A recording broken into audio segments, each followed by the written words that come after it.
सिद्ध कीजिए कि वास्तविक संख्याओं के समुच्चय R में R बराबर a b such that a less than equal to B square द्वारा परिभाषित संबंध R न तो समतुल्य है, न अपने पास सममित है और न ही संक्रामक है ना। देखिए दोस्तों, ये कह रहा है कि हमारे पास R वास्तविक संख्याओं का समुच्चय है ना, R में अपने पास R बराबर क्या दे रखा है, R बराबर हमें दे रखा है ए बी है ना, A comma B such that अपने पास ए जो है वो अपने पास less than equal to B square है ना, द्वारा परिभाषित एक संबंध R जो अपने पास समतुल्य, सममित और संक्रामक नहीं है ना। तो देखिए दोस्तों, हम बात करते हैं पहले समतुल्य की ना। तो देखिए दोस्तों, समतुल्य क्या होता है, समतुल्य कहता है कि हमारे पास प्रत्येक ए अपने पास आर में होना चाहिए ना, ए बिलोंग टू आर होना चाहिए ना। तो देखिए दोस्तों, ये कह रहा है कि हमारे पास ए हमेशा less than equal to a square होना चाहिए ना। तो लेकिन देखिए दोस्तों, हम इसको फेल करने के लिए एक कंडीशन लेंगे। तो देखिए, मान लीजिए मैं ए बराबर लेता हूँ 1/2 ना। तो देखिए ए का 1/2 अपने पास क्या छोटा होता है 1/2 का स्क्वायर 1/4 से ना। तो ये हमारे पास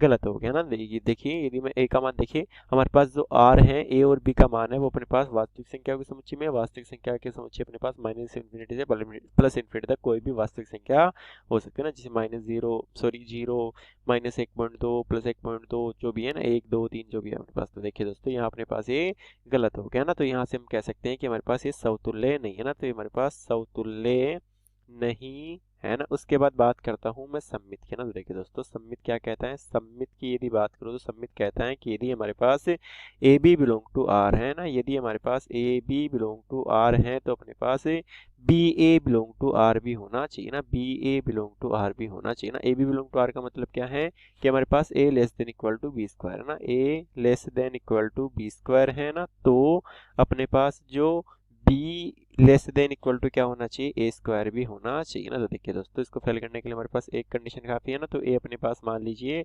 मैं 1/2 ले लेता हूँ ना। तो ए बराबर मैं 1/2 ले लेता हूँ और बी बराबर मान लीजिए मैं क्या लेता हूँ, बी बराबर अपने पास 2 ले लेता हूँ ना। तो देखिए दोस्तों, यहाँ आप बात करो तो 1/2 अपने पास छोटा है 4 से ना। तो देखिए ये कंडीशन तो फुलफिल हो रही है, लेकिन यहाँ देखिए बी अपने पास कितना है 2 ना, और 2 अपने पास छोटा नहीं है 1/4 से ना। तो ये कंडीशन अपने पास अनफुलफिल हो रही है ना। तो हम कह सकते हैं कि हमारे पास जो संबंध है वो अपने पास सममित नहीं है ना, सममित नहीं है ना। तो यहाँ से अपने पास सममित नहीं है। और उसके बाद बात करता हूँ मैं संक्रामक की ना। तो देखिए दोस्तों, संक्रामक क्या कहता है, संक्रामक कहते हैं कि यदि हमारे पास a b belong to R है ना, a b belong to R है, a b belong to R है ना, b c belong to R है, b c belong to R है, तो अपने पास a c belong to R भी होना चाहिए ना, a c belong to R भी होना चाहिए ना। तो देखिए दोस्तों, a b belong to R का मतलब क्या है कि हमारे पास a less than equal to होना चाहिए बी स्क्वायर के ना, बी सी का मतलब क्या हो गया कि बी अपने पास छोटा होना चाहिए सी स्क्वायर से, और ए सी का मतलब क्या होना चाहिए, हो क्या हो गया कि ए अपने पास सी स्क्वायर से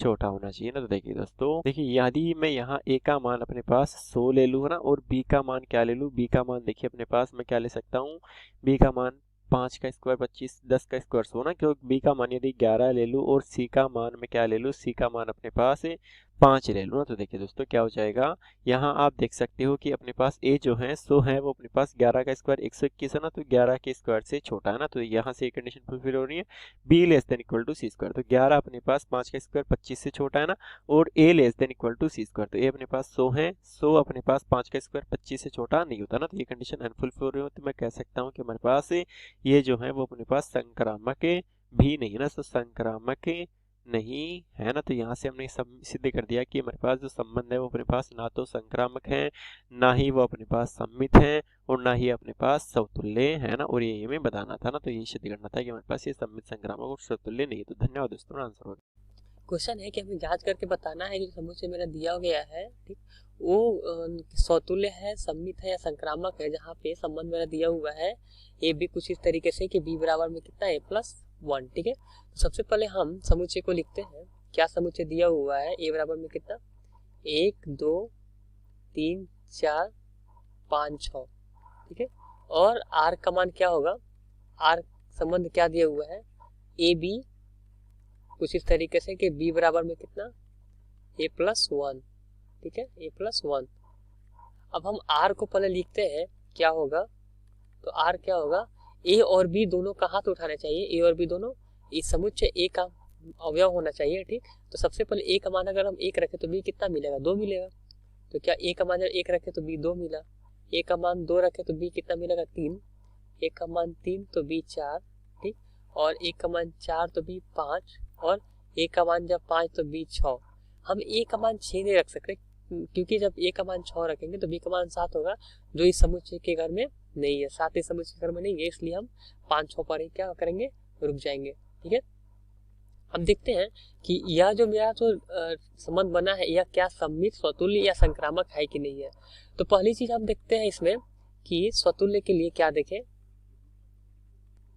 स्वतुल्य के लिए क्या देखें कि 1 1 जो है या 2 2 और 3 3 4 4 5 5 6 6। ठीक है, ये जो है वो संबंध में नहीं है, इसलिए क्या होगा, स्वतुल्य नहीं है, इसलिए स्वतुल्य नहीं है। ठीक, क्योंकि स्वतुल्य होने के लिए क्या होता है कि ए ए बी बी सी सी जो भी मतलब खुद के साथ में क्या होना चाहिए, वो समन्वित होने चाहिए, तभी स्वतुल्य होगा। लेकिन ये स्वतुल्य तो नहीं है क्योंकि 1 1 1 2 खुद के साथ में इनका कोई संबंध नहीं है।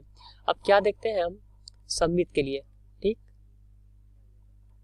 सममित, सममित के लिए क्या रूल है कि अगर ए बी अगर आपका उस संबंध में है तो बी ए भी कहाँ होना चाहिए, उस संबंध आर में होना चाहिए। ठीक, अब हम देखते हैं यहाँ से कि 1 2 जो है संबंध आर में है। देखिए 1 2 हमारे पास है, लेकिन 2 1, ठीक है, 2 1 जो है इस संबंध आर में नहीं है, इसलिए क्या हुआ, सममित नहीं है, सममित नहीं है। अब हम संक्रामक के बारे में बात करें, संक्रामक तो क्या देखते हैं, इसका डिफिनेशन क्या है कि अगर ए बी और बी सी, ठीक है, ए बी और बी सी अगर संबंध आर में है तो यहाँ से क्या होना चाहिए, ए सी भी संबंध आर में होना चाहिए। ठीक, अब देखिए अगर 1 2 और 2 3, ठीक है, 1 2 और 2 3 कहाँ है, आर में, देखते हैं कि नहीं। देखिए 1 2 और 2 3 है तो 1 3 को भी संबंध आर में होना चाहिए था, लेकिन हम यहाँ क्या देखते हैं, इस पूरे संबंध में 1 3 जो है वो कहीं भी आर में नहीं है। ठीक है, यानी कि 1 3 जो है यहाँ आर में नहीं है, तो क्या हम बोलेंगे कि यह संक्रामक भी संक्रामक नहीं है। मतलब जो हमें संबंध दिया गया था यह न तो स्वतुल्य है, नहीं सममित है और नहीं संक्रामक है। धन्यवाद। हमारा प्रश्न है, सिद्ध कीजिए कि आर में जहाँ आर बराबर ए बी और ए है जो बी से छोटा है उसके बराबर है द्वारा परिभाषित संबंध आर स्वतुल्य तथा संक्रामक है किंतु सममित नहीं है। हमें संबंध दिया कि आर संबंध है जो अवयव ए कोमा बी में परिभाषित है जहाँ ए का मान क्या है, बी से छोटा है। हमें सिद्ध करना है कि संबंध आर है स्वतुल्य संक्रामक है किंतु सममित नहीं है। सबसे पहले देखते हैं हमारा संबंध क्या है।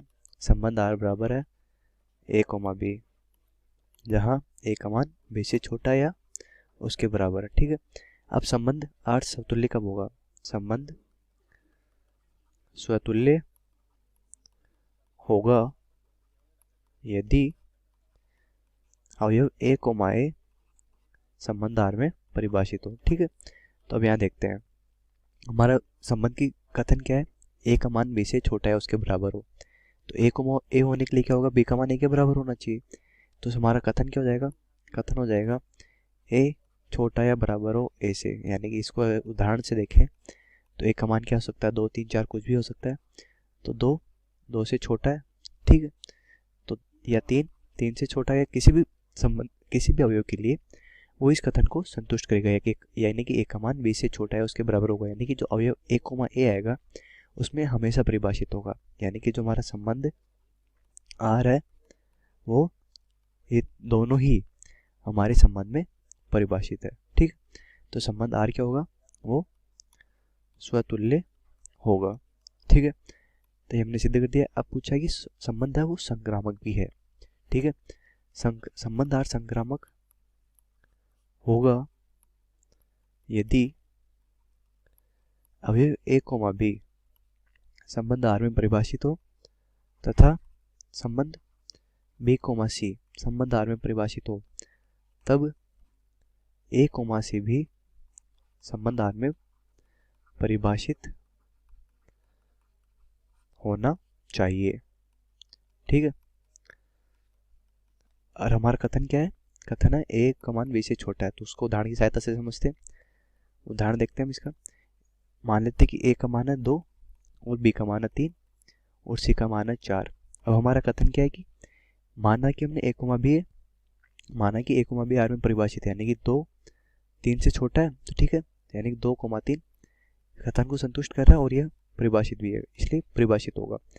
3,4 3 का मान 4 से छोटा है, यानी कथन में संबंध को संतुष्ट कर रहा है, ये परिभाषित है।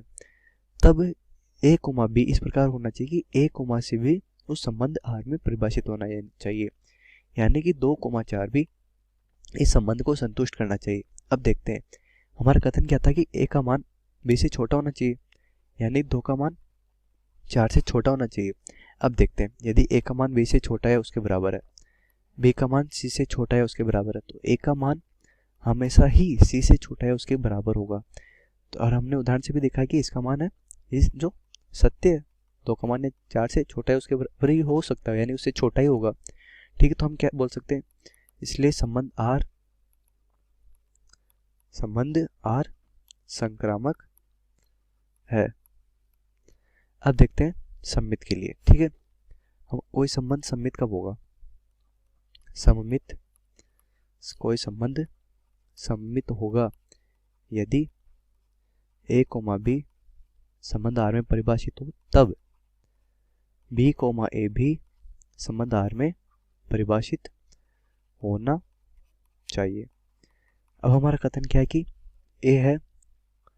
ए बी से छोटा है, ये संबंध आर में परिभाषित है, तो क्या होना चाहिए, ये ए कोमा बी के लिए। ठीक है, तो संबंध सम्मित होगा यानी कि जब बी कोमा ए भी उस संबंध में परिभाषित हो। ये कब हो सकता है, जब बी ए से छोटा है उसके बराबर हो। ठीक है, तो बी का मान ए के बराबर हो सकता है लेकिन ए से छोटा नहीं हो सकता। जैसे उदाहरण देखते हैं, 2 है वो 3 से छोटा है, यही संबंध में परिभाषित है। तो इसका उल्टा क्या हो जाएगा कि 3 का मान भी 2 से छोटा है उसके बराबर होना चाहिए, जो कि संबंध में परिभाषित नहीं होगा। यानी कि हम क्या बोल सकते हैं इससे कि ए कोमा बी आर में परिभाषित है लेकिन बी कोमा ए आर में परिभाषित नहीं है।